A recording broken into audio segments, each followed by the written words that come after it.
Guys, I am here standing with Corey Hawkins, but I feel like I am standing with Dr. Dre. Oh my God, Okay. amazing.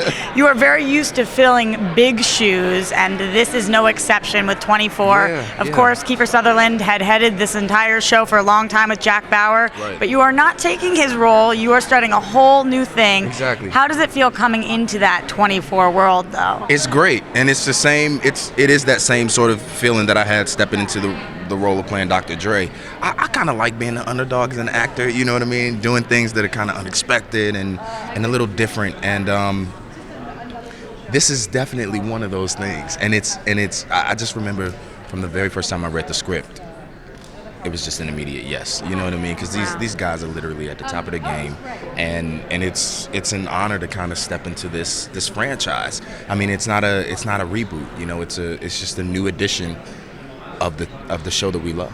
I don't know if anybody would call you an underdog anymore because between Straight Outta Compton and The Walking Dead and this, it seems like you have completely blown up. So being here at Comic-Con, are you being stopped every foot? Because I have to imagine that people are just mobbing you at this point. I mean, a little bit. I think I'm able to kind of walk around, but once that first person notices, and then everybody is like, that is him. You start hearing it, you know what I mean?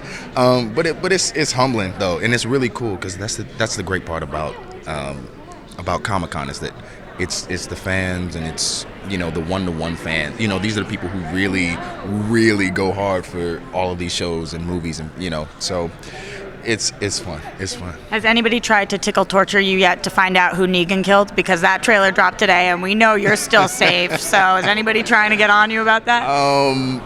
A few people have asked, and I do know, but He knows. You hear that? He knows.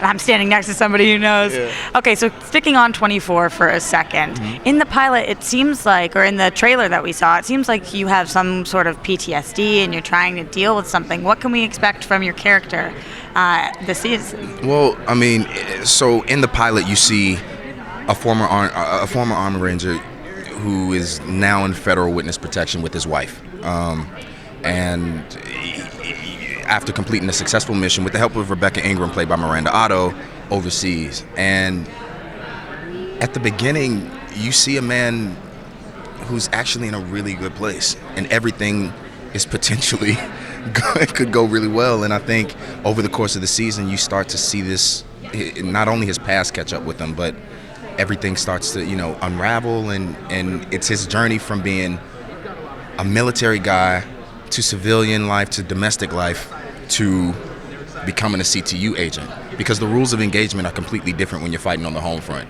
and I think that's the key thing about this iteration of 24 that's different from the first one, and it's the same pace, and all of that happens over the course of, you know, these short hours, so it's going to be fun. Well, I can't wait. I'm a massive 24 fan. I'm a massive Corey fan. I know the show is going to be awesome, and I really can't wait to watch it. Oh, I appreciate it. It's yeah, good seeing you. it's good to see you.